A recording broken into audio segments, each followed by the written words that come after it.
people say a complex number is an expression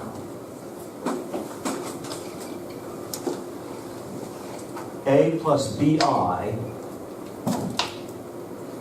with A and B both real numbers. Other more careful books say it's a pair,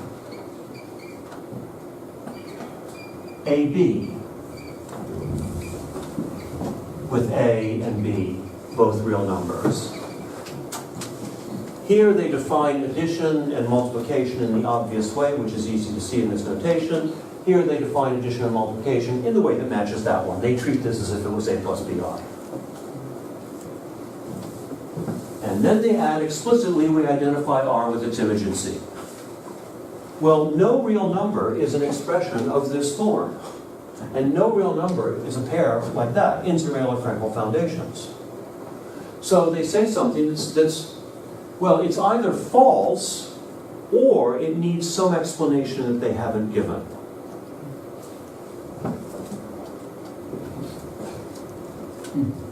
Philosopher Fraser McBride has said the notion of identity by fiat makes dubious sense. You can't just say that you're going to identify these. You can't simply say that certain complex numbers are real numbers. They either are or aren't. I like some of his work on Hegel. I think he's wrong about this, but what I have to say is mathematics thrives on violating this dictum. Mathematics uses identity by fiat constantly, and it causes no trouble. Now here I'm speaking as a philosopher of mathematics to the philosophers. Any theory of mathematics that says that things mathematicians always do are wrong needs to rethink itself. Because mathematicians get great results. Whatever they're doing, it just can't be wrong. you need to but actually we can avoid the problem here by our distinction between members and elements.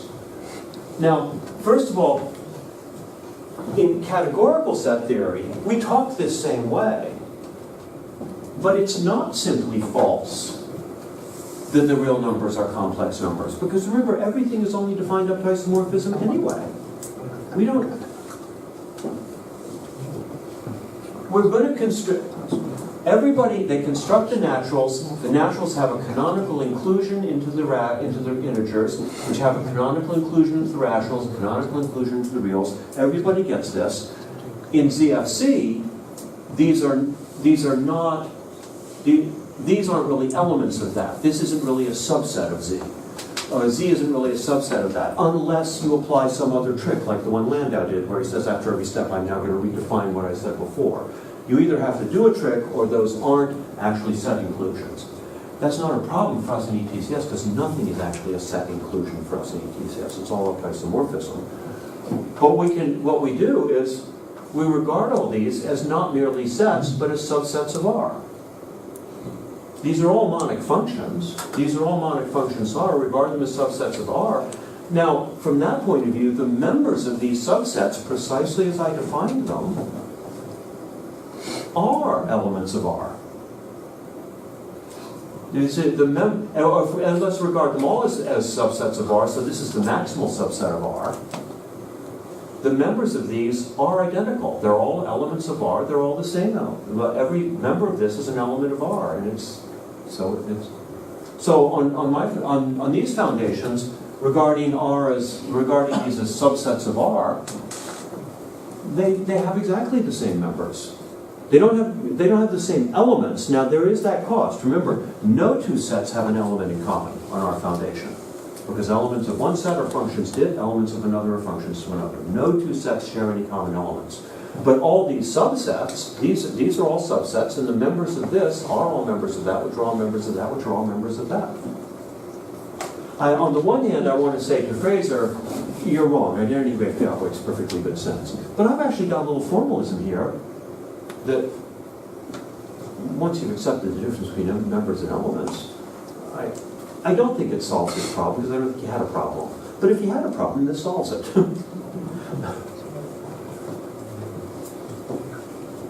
So I've talked with a couple of you out of class. What are advantages? What are the advantages of categorical set theory over ZFC? Well, in terms of Current exploration of large cardinals? None at all, because all the books are written in ZFC. Absolutely. If you're doing large cardinal research today, you want to read Kunin and Yeck, and you're going to read ZFC in those books. Whether it might be useful to rethink it in these terms, well, if it's useful to rethink it in independence-friendly logic, then it's certainly useful to rethink it this way. Any rethinking might be a good idea. But the advantage I'm concerned with is not for large cardinal research. The advantage for teaching undergraduates in mathematics is these are the ways mathematicians talk. They don't talk in terms of the axiom of foundation, the Zermelo-Frankel axiom of extensionality, axiom schemes of Zermelo-Frankel. They talk this way, and they use these tools. This was invented after 30 years of experience with Zermelo-Frankel. There's no question here of saying, oh, that's Zermelo-Frankel, it's terrible. We've benefited from that, and it's still great for a lot of things that it does. But this is the way math, books like Lang's Algebra, Munker's Topology, I'm talking first and second year graduate textbooks in mathematics are written this way. Lang has a 20-page introduction to set theory, which never says anything that distinguishes between ZFC and ETCS. I don't think he knew about ETCS. I don't think he knew categorical set theory. What I think is that nothing he needed was outside of categorical set theory. He describes the parts of ZFC which he needs, which are all parts that it shares with ETCS. ETCS, it works for Lang, not because he knew it, but because it was designed to work for that kind of thing, and it does. It's the way it is.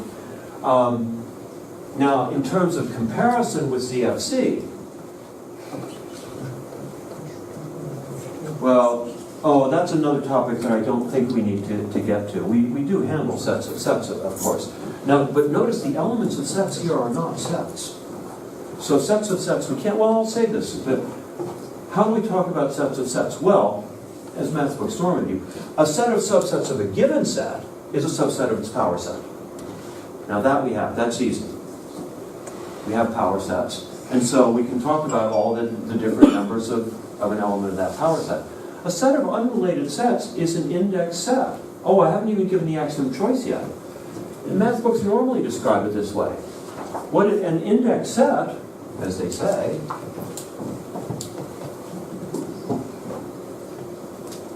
is actually a function. We want a family of sets indexed by I. That's S sub I, S sub lowercase I, for each element of uppercase I. It's a function from some large set to I. And S sub I is the set of all x element of S such that f of x is I. It's the ones that get mapped to there. And I will draw a picture of this. Here's our set S, and it's got all kinds of functions. It's got all kinds of elements. And here's our set I, and it's got a much more sober set of elements. And here's our function f. It maps all these to that one, and it maps those to that one, and it maps those to that one. Let's label these 1, 2, 3. This is set 1. This is set 2. This is set 3.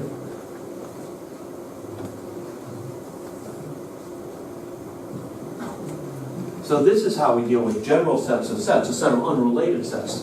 These might not all be subsets of any set that we care about. They are now subsets of this set S, but we didn't care about this set S before. They might not all be subsets of the naturals. If we knew they were all subsets of the natural numbers, we use the power set of the natural numbers. But if we don't know what they're subsets of, we use the index set notation.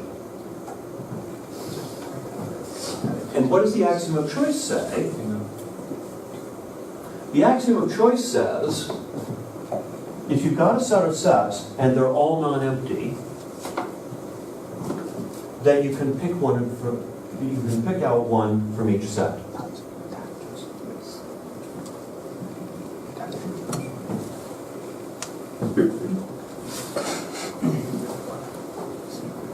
What we say is, what does it mean to say that they're all non-empty? It means this function is onto. To say each of these is non-empty means each of these has something mapped to it. It's an onto function. Our axiom of choice, every onto function, f, from S to I, has a right inverse. That means the function R from I to S such that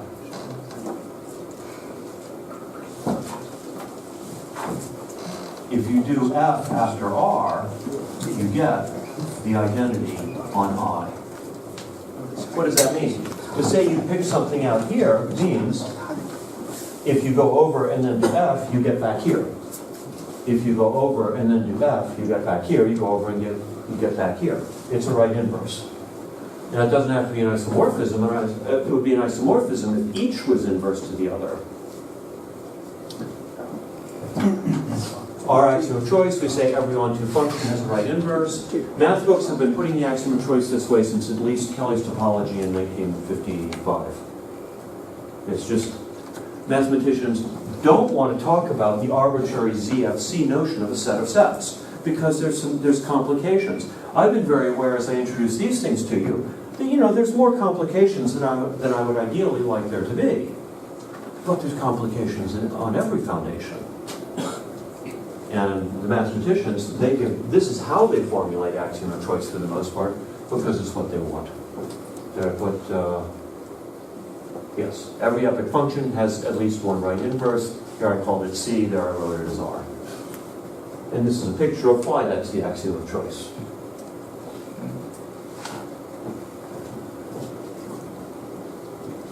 Mathematics and ETCS, we're really not going to get the category of categories as foundations today.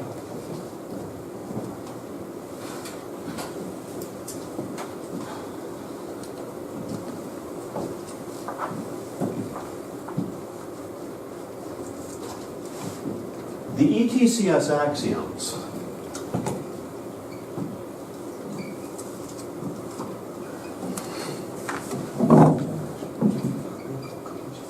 are all obviously true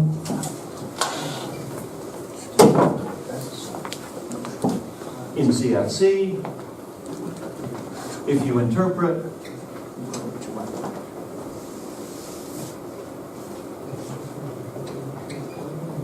sets as sets and functions as functions. If you simply read the ETCS axioms saying set and function, and you interpret set and function the usual way in CFC, they're all true. Of course there are singleton sets. Of course every two sets have a Cartesian product. So if you believe ZFC, you already believe ETCS. There's no question that ETS could be some weird thing that maybe it's got features you don't trust. Because if you believe ZFC, you already believe ETCS. The axioms of ETCS are obviously true in the most obvious sense in ZFC. The axioms of ZFC don't even have an obvious interpretation in ETCS. The ZFC term, the ZFC relation, the ZFC membership relation,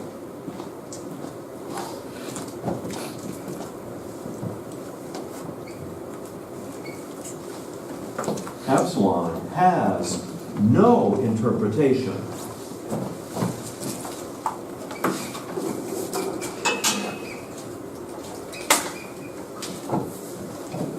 As a relation of sets.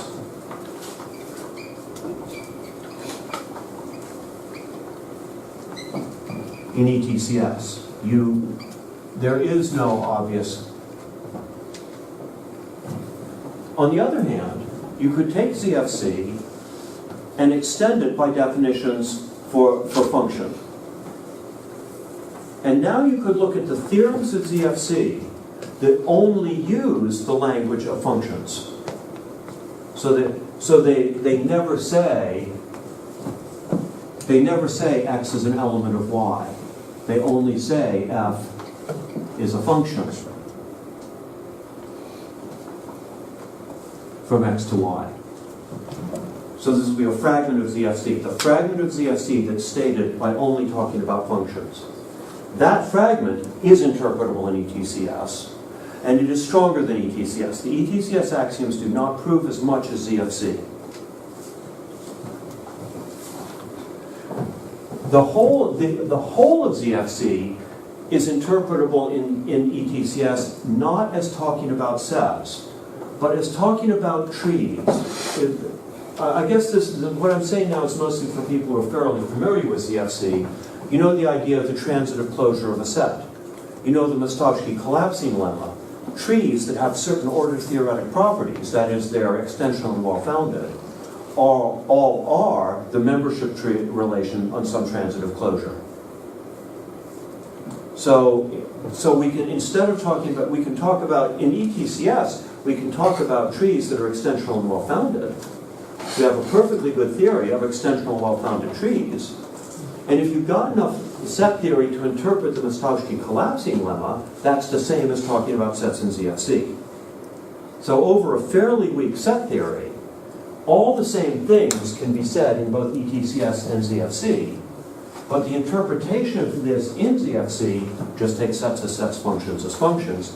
The interpretation the other way, you have to take sets as extensional well-founded trees. But you can do that. So in principle, everything you can say in either of these languages, you can say in the other. That doesn't mean you say it as conveniently in each as in the other, but you can. But to say that you can say all the same things is not the same as you can prove all the same things. You cannot. The ETCS axioms are weaker than ZFC. ZFC is an extremely strong theory. Everyone I know who has engaged with the axiom scheme of replacement in ZFC has been amazed for at least a week or two. That's a really strong axiom. You know?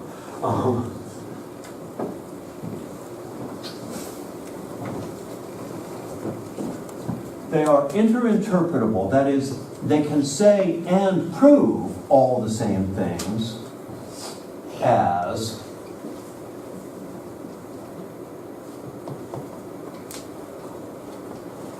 BZ, which is the fragment of ZFC without replacement. And I guess you might as well do without foundation, but I think that's not critical. Foundation doesn't change the logical strength of anything. So, without replacement, and without collection,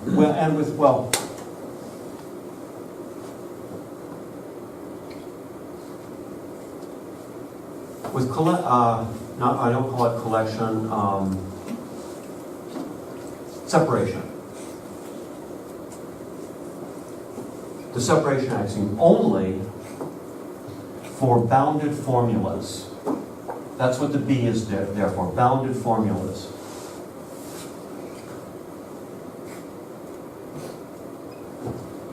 We say for any set A and formula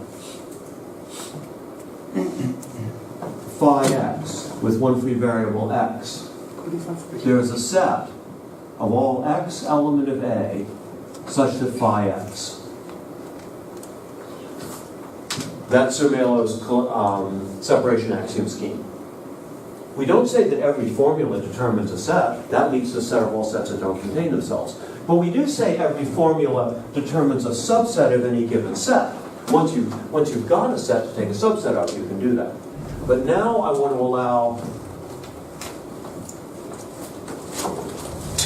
only quantifiers for every x element of Z for some x element of z, I want to insist that all my quantifiers come bounded. I do not want to allow arbitrary quantifiers. This fragment is equivalent to the ETCS axioms. So you naturally ask, what difference does that make?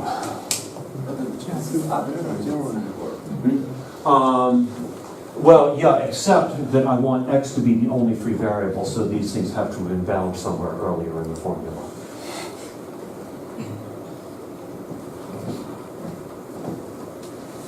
What difference does this make? So, for example,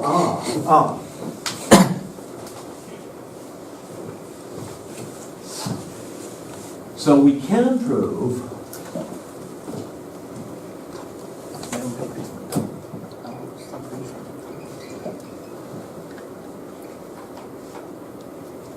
for every x, there exists a sequence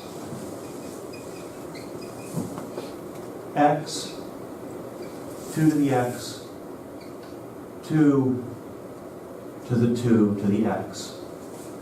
For every x, there exists a sequence of x, power set of x, power set of that. We cannot prove, so this, we cannot prove for every n and every x, there exists a sequence x, power set of x, double power set of x, up to the nth power set of x. That we can't prove. The point is, we know how big we have to, we know how far we have to go from x to get to its double power set. We don't know how much bigger we have to go to get to an indefinitely iterated power set. So we can do any specified number of iterations of power set. We cannot prove that for every n we can iterate power set n times. This is a discovery of Adrian Mathias. He figured out that this was the difference. It's really the key difference. Because here we can put bounds on the quantifiers here. We can't put bounds here because we don't know how big n might be. Now, there are theorems in analysis that an analyst would make sense of that require this. But they're a reach. They're a reach. You won't find them in your typical second-year grad book on functional analysis. It lives here. Well, maybe, but by the time you take in the fourth iterated power set of the natural numbers, you're big. So the ETCS axioms, they're interinterpretable with this fragment of ZFC. They can say all the same things, they can prove all the same things. Now what that means is, the extensions of ETCS correspond exactly to the extensions of this. Any extension of this by some axiom, I could express that axiom here, and I could extend it by the expression of that axiom. Any extension here, I could express the axiom and put it down here. So, in fact, every extension of this is expressible in these terms and vice versa. That doesn't mean they're naturally expressible. A proof theory doesn't include a notion of naturalness. You can't expect to prove whether or not every natural extension of BZ is a natural extension of this, because natural is not a term of proof theory. We can prove every extension here corresponds to an extension there and vice versa. We can also show the extensions here that people actually deal with do have natural extensions up here. In particular, what about ZFC itself? ZFC itself, we need the axiom scheme of replacement.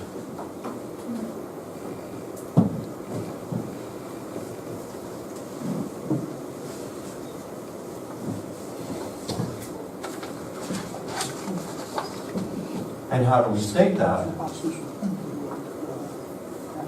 Jeff Hellman says in a publication that our version is just, we just took it from from Cantor's notion and extended it. Well, no, actually, Lauvier didn't. Lauvier actually gave a form of reflection, which is equivalent to replacement. I will also mention that, you know, the Zermelo-Frenkel set theory, the main thing Frenkel added to Zermelo set theory was replacement. Zermelo didn't notice replacement and put it into his axioms. But what we need to say here is,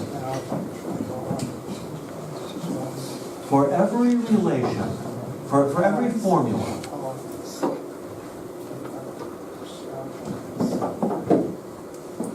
phi xy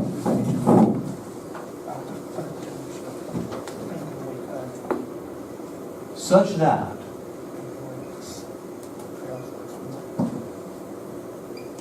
for every x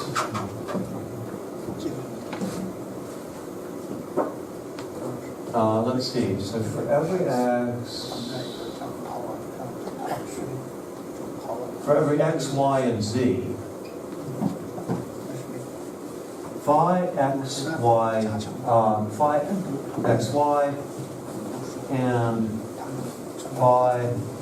xz implies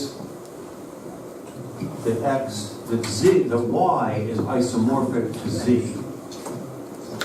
So I have a formula that relates sets, and whenever two sets are related to a common one here, those two are isomorphic. What I would have said for replacement in ZFC, I wanted a formula that relates sets to you and a unique other set. Each set is related to a unique other set. Can't expect to relate a set to a unique other set here because we mentioned. Well, what I didn't mention, I did say that the sets here are structures in Banasarov sense. The elements of a set have no properties except their relations to each other. What I didn't mention, but it's also true, this whole universe of sets is a structure in Banasarov sense. No set has any expressible property that differentiates it from any isomorphic set. You can actually prove that. That is to say, take any property of sets that doesn't name individual sets. It's a property that doesn't name individuals. Any set that has that property, all the sets isomorphic to it also have that property. So it's not that every terminal object is equal to 1. Sure, that name names a particular set. But every property that one has that doesn't use its name, every isomorphic set also has. The only property it really has is that it's terminal, and isomorphic sets are all terminal. So we can't expect to express a relation that relates a set to a unique y, but we can ask that it relates it to y uniquely up to isomorphism. If you've got a relation that does that, then for every z, there exists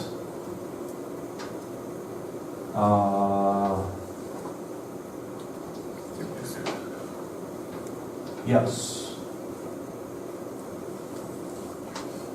a function from some s to z such that for every x, well, I should write that as an uppercase z, not that that makes much difference to me, but for every x element of z, the inverse image of x, phi holds between x and the inverse image of x. That is, this is an index family of sets. Over every element of z, it put a set. The set that it put over that element has this relation. Yeah, the set that it put over element x has this relation to element x.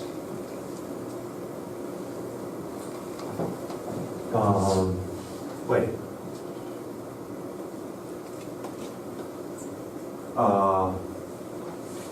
Well, but now I'm treating x as if it was an element.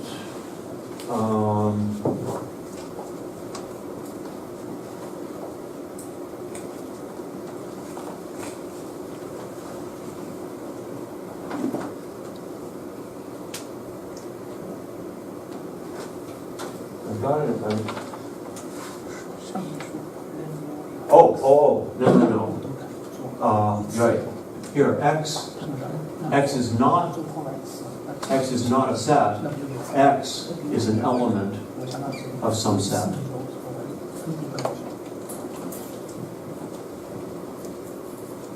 Yeah. So it's most naturally set for, if I've related every element of Z to a set in such a way that any element, when an element is related to two sets, they're isomorphic. Then there's a set that relates every element to its preimage there. This, what I'm saying is, I've got this set, and I sort of know how to relate each of its elements to some other set. Now, these sets are only defined up to isomorphism, but still, I've sort of got a relation that relates each of these to actually a class of sets, but this is meant to be a typical representative. If each of these is related to a class of sets, then there's one set that bundles them all together. And that's essentially what replacement says. Now, replacement, in ZFC, there's a fine classification of replacement and collection and reflection, and I have not tried to duplicate that in these terms. But this axiom is proven, so ETCS extended by this axiom scheme, this is not a single axiom because it deals with every formula in the language. These formulas are allowed to use names. My metaphor doesn't, but for every formula in the language, so I take ETCS, and for every formula I add this axiom. That is interinterpretable with CFC. They can express all the same things, and they prove all the same things. Although, like I say, there's two ways to interpret CFC into categorical set theory. One is only interpret the talk about functions, don't interpret the pure membership relations. That's a partial interpretation. The other is interpret every set as a transitive extensional tree. That's a total interpretation, but it's more artificial. But via that total interpretation, the two state and prove all the same things. So we can, and then in terms of large cardinal axioms, Jeff Hellman asked, can you express large cardinal axioms this way? Look, large cardinal axioms are usually expressed in isomorphism invariant terms. The existence of a measurable cardinal, you say there's a cardinal that has a certain property that's isomorphism invariant.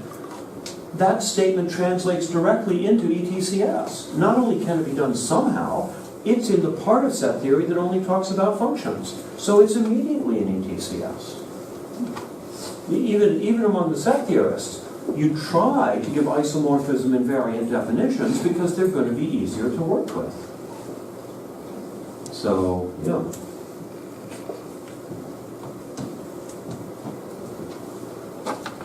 So there's the only question about choosing which one of these to work in is which one is more convenient to you. This is naturally going to depend on your purposes. Like I say, for right now, if you want to study large cardinals, you have to read the standard books on set theory, and they're written in ZFC. And maybe the tools of ZFC are really exactly the right ones you should be using anyway. But if you're reading most graduate math books, we know that most graduate math students don't read ZFC. They never look at ZFC. And that's because they don't have to. But they do learn the ETCS axioms. All the axioms of ETCS are things that Lang says in his algebra book. He doesn't call them axioms. Lang is not interested in axioms of set theory. But the concepts of ETCS he uses all the time. The axioms are all statements that he affirms.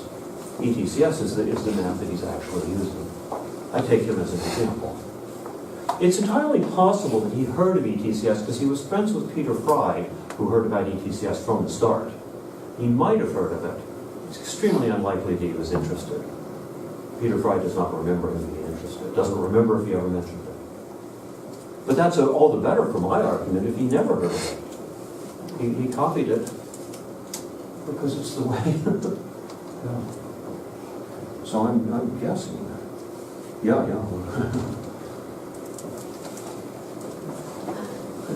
Okay, thank you.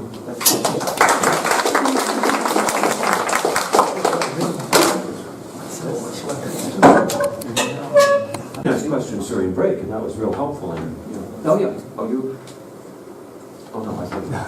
Sorry.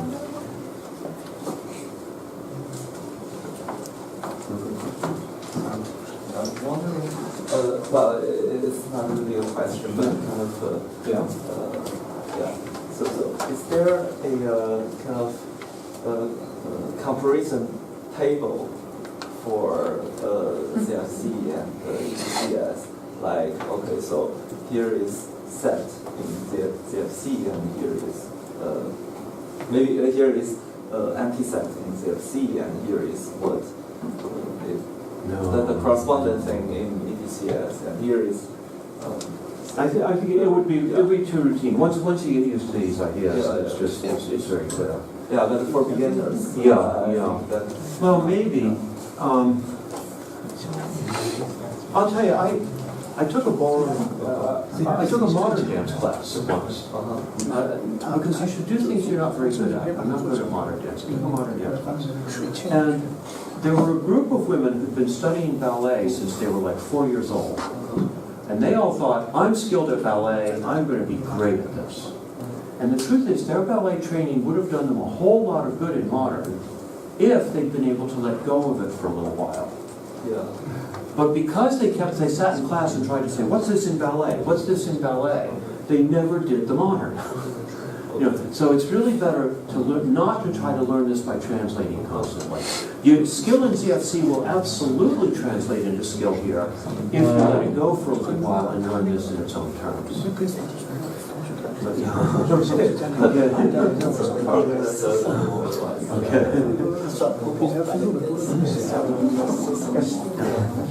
I have a question. See, JFC set theory has two parts.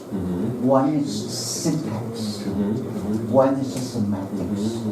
Actually, what we talk about set theory, we are in the model of what L, constructible. Commonly, yeah. Yeah, commonly is that.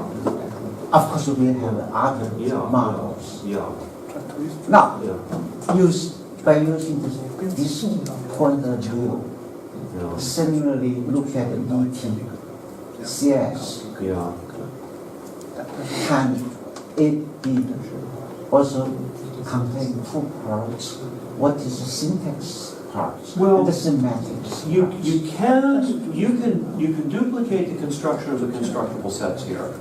The principled situation isn't very different from ZFC. Of course, nothing we've said here implies that any set is not constructible, and nothing in ZFC axioms implies any set is not constructible. They're compatible with statements that imply it, but they don't. So, for all you know, you're in constructible sets all along, but you don't know that you are. We can give constructible sets in ETCS. Of course, that's going to be a weaker theory, because remember, ETCS is weaker than ZFC altogether. But the more practical point is that in theories as weak as ETCS, constructibility is really a pretty technical notion. It really doesn't change much at all for the kinds of questions that ETCS decides, or that bounded Zermelo does. Now, meta-theoretic investigations of bounded Zermelo and ETCS rely heavily on constructibility so that you can nail everything down and prove the equivalences. But working math at that level, constructibility addresses questions like failure of choice that just don't come up at this level. So the technicalities, they're all available here, same as in ZFC, but in math at this level, constructibility doesn't make much difference. For example, if you try to interpret the axiom of regularity, that means that's an element which is counting no other. What you do in ZFC, regularity says all sets are well-founded, is not one way to state it.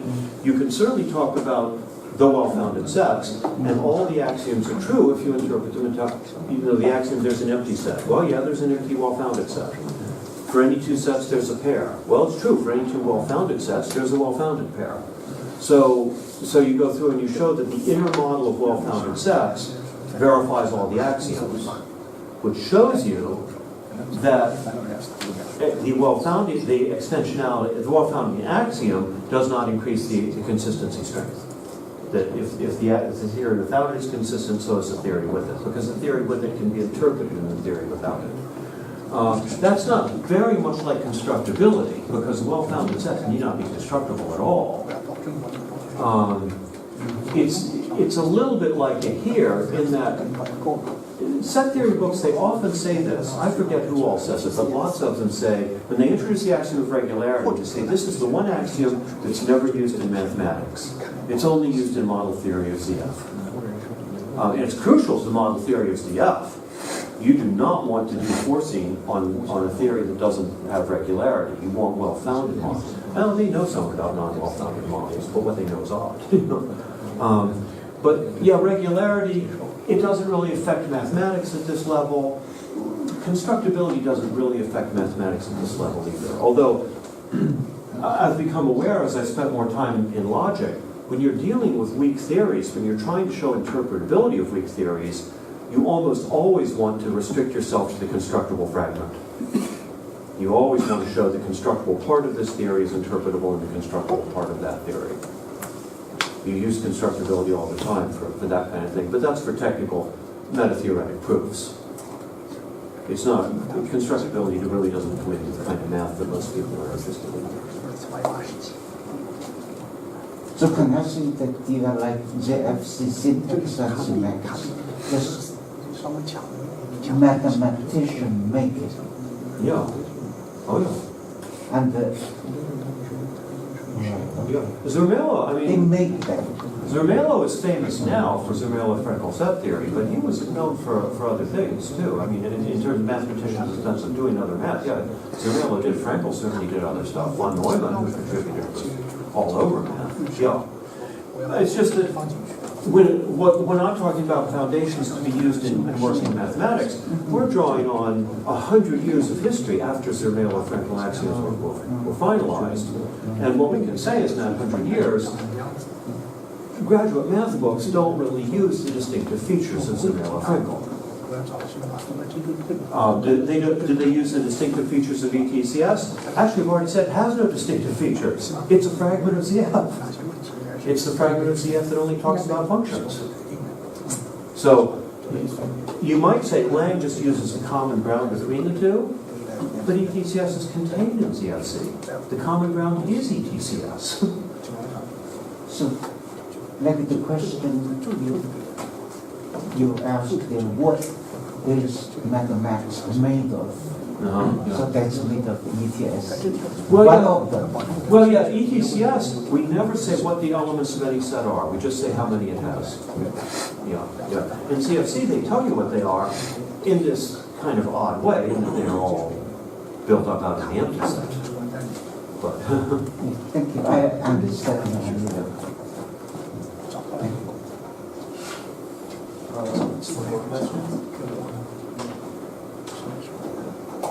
okay, thank you. Thank you. 今天说一句就是，一会儿我们会去那个小人一起吃饭，就是有